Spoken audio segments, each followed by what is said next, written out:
ਹੋਰ ਦੇ ਵਿੱਚ ਦਰਿਆਏ ਸਤਲੁਜ ਦੇ ਸੈਲਾਬ ਨੇ ਤਬਾਹੀ ਮਚਾਈ ਹੋਈ ਹੈ। ਬਾਕਰ ਕੇ ਅਤਰ ਸਿੰਘ ਕੰਗਨਪੁਰ ਦੇ ਇਲਾਕੇ ਜਿਹੜੇ ਇਰਦ ਗਿਰਦ ਫਸਲਾਂ ਪਿੰਡ ਆਦੇ ਨੇ ਸਾਰੀਆਂ ਉਹ ਸੈਲਾਬ ਦੀ ਨਜ਼ਰ ਹੋ ਗਈਆਂ ਨੇ। ਲੇਕਿਨ ਤੁਸੀਂ ਇੱਕ ਚੀਜ਼ ਨੋਟ ਕੀਤੀ ਹੈ ਕਿ ਮਜਾਲ ਹੈ ਕਿ ਪਾਕਿਸਤਾਨ ਤਰੀਕੇ ਇਨਸਾਫ ਦੇ ਕਿਸੇ MPA MNA ਕਿਸੇ ਟਿਕਟ ਹੋਲਡਰ ਨੂੰ ਇਹ ਜ਼ਰਾ ਵੀ ਖਿਆਲ ਆਇਆ ਹੋਵੇ ਕਿ ਅਸੀਂ ਜਾ ਕੇ ਯਾਰ ਉੱਥੇ ਲੋਕਾਂ ਦੀ ਦਾਦ ਰਸੀ ਕਰ ਲਈਏ। ਸਰਦਾਰ ਨਾਦਰ ਫਰੂਕ ਕਿੱਥੇ ਨਜ਼ਰ ਆ ਰਿਹਾ ਹੈ? ਲੋਕਾਂ ਦੇ ਘਰਾਂ ਦੇ ਵਿੱਚ ਜਾਂਦਾ, ਦੁਕਾਨਾਂ ਤੇ ਬਹਿੰਦਾ, ਬਾਜ਼ਾਰਾਂ ਦੇ ਵਿੱਚ ਮਿਲਦਾ ਤੇ ਆਪਾਂ ਨੂੰ ਨਜ਼ਰ ਆਉਂਦਾ ਪਿਆ। ਲੇਕਿਨ ਜਿੱਥੇ ਜ਼ਰੂਰਤ ਹੈ ਉੱਥੇ ਜਾ ਕੇ ਸਰਦਾਰ ਨਾਦਰ ਫਰੂਕ ਆਪਾਂ ਨੂੰ ਨਜ਼ਰ ਨਹੀਂ ਆ ਰਿਹਾ। ਸਰਦਾਰ ਮੁਹੰਮਦ ਹੁਸੈਨ ਡੋਗਰ ਸਾਹਿਬ ਟਿਕਟ ਹੋਲਡਰ ਨੇ ਨਜ਼ਰ ਨਹੀਂ ਆ ਰਿਹਾ। ਸਰਦਾਰ ਰਾਸ਼ਦ ਤੋਫੈਲ ਨੇ ਇਸ ਇਲਾਕੇ 'ਚ ਇਲੈਕਸ਼ਨ ਲੜਿਆ ਹੋਇਆ ਲੇਕਿਨ ਨਜ਼ਰ ਨਹੀਂ ਆ ਰਿਹਾ। ਮੁਜ਼ੰਮਲ ਮਸੂਦ ਸਾਹਿਬਾ ਉਹ ਵੀ ਜ਼ਿਲ੍ਹੇ ਕਸੂਰ ਦੀਆਂ ਨੇ, ਨਜ਼ਰ ਨਹੀਂ ਆ ਰਹੀਆਂ। ਹਾਜੀ ਮਕਸੂਦ ਸਾਬਰ ਅਨਸਾਰੀ ਜਨਾਬ ਟਿਕਟ ਹੋਲਡਰ ਨੇ MNA ਦੇ, ਉਹ ਜ਼ਿਲ੍ਹੇ ਕਸੂਰ ਦੇ, ਨਜ਼ਰ ਨਹੀਂ ਆ ਰਿਹਾ।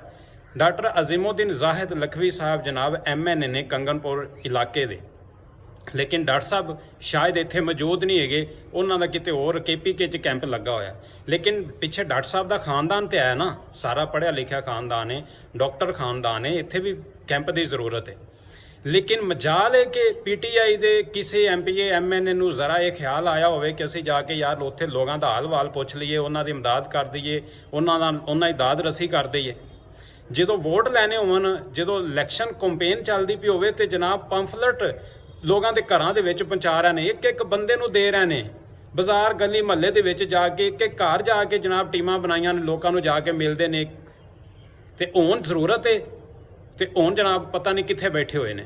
ਨਾ ਸਰਦਾਰ ਨਾਦਰ ਫਰੂਕ ਨਜ਼ਰ ਆ ਰਿਹਾ, ਨਾ ਸਰਦਾਰ ਮੁਹੰਮਦ ਹੁਸੈਨ ਨਜ਼ਰ ਆ ਰਿਹਾ, ਨਾ ਸਰਦਾਰ ਨਾਦਰ ਫਰੂਕ ਦਾ ਭਰਾ ਨਜ਼ਰ ਆ ਰਿਹਾ, ਉਹਦਾ ਨਾਂ ਸ਼ਾਇਦ ਅਹਿਮਦ ਫਰੂਕ ਹੈ। ਨਾ ਜਨਾਬ ਡਾਕਟਰ ਸਾਹਿਬ ਨਜ਼ਰ ਆ ਰਹੇ ਨੇ, ਨਾ ਹਾਜੀ ਮਕਸੂਦ ਸਾਬਰ ਸਾਹਿਬ ਅਨਸਾਰੀ ਸਾਹਿਬ ਨਜ਼ਰ ਆ ਰਹੇ ਨੇ, ਤੇ ਜਨਾਬ ਨਾ ਮਿਸਿਸ ਮੁਜ਼ੰਮਲ ਮਸੂਦ ਭੱਟੀ ਸਾਹਿਬਾਂ ਨਜ਼ਰ ਆ ਰਹੀਆਂ ਨੇ। ਆਪਾਂ ਨੂੰ ਕੋਈ ਉੱਥੇ PTI ਦਾ ਬੰਦਾ ਨਜ਼ਰ ਨਹੀਂ ਆ ਰਿਹਾ। ਤੇ ਫਿਰ ਸ਼ੁਕਰਗੁਜ਼ਾਰ ਰਹੋ ਨਾ ਮਲਕ ਬਰਾਦਰਾਨ ਦਾ। ਮਲਕ ਇਜਾਜ਼ ਅਹਿਮਦ ਖਾਨ ਸਾਹਿਬ ਉੱਥੇ ਹੀ ਰਹਿੰਦੇ ਨੇ। ਸਪੀਕਰ ਪੰਜਾਬ ਅਸੈਂਬਲੀ ਮਲਕ ਮੁਹੰਮਦ ਅਹਿਮਦ ਖਾਨ ਦੀ ਕਿੰਨੀ ਮਸਰੂਫੀਅਤ ਹੈ, ਲੇਕਿਨ ਉਹ ਕਿੰਨੀ ਦਫਾ ਉੱਥੇ ਜਾ ਕੇ ਲੋਕਾਂ ਦਾ ਹਾਲ ਹਵਾਲ ਪੁੱਛ ਆਏ ਨੇ ਤੇ ਉੱਥੇ ਹੀ ਰਹਿੰਦੇ ਨੇ।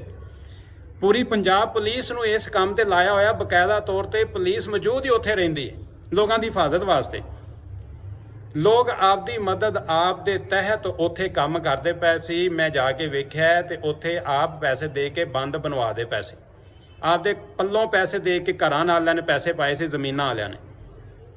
ਲੇਕਿਨ ਮਜਾਲ ਹੈ ਕਿ ਸਾਡੇ ਉੱਥੇ PTI ਦੇ ਕਿਸੇ ਟਿਕਟ ਹੋਲਡਰ ਨੂੰ ਕੋਈ ਖਿਆਲ ਆਇਆ ਹੋਵੇ ਤੇ ਵੋਟ ਫਿਰ ਵੀ ਉਸ ਇਲਾਕੇ 'ਚ ਜਾ ਕੇ ਆਖਰ ਤਾਂ ਲੈਣੇ ਨੇ ਨਾ।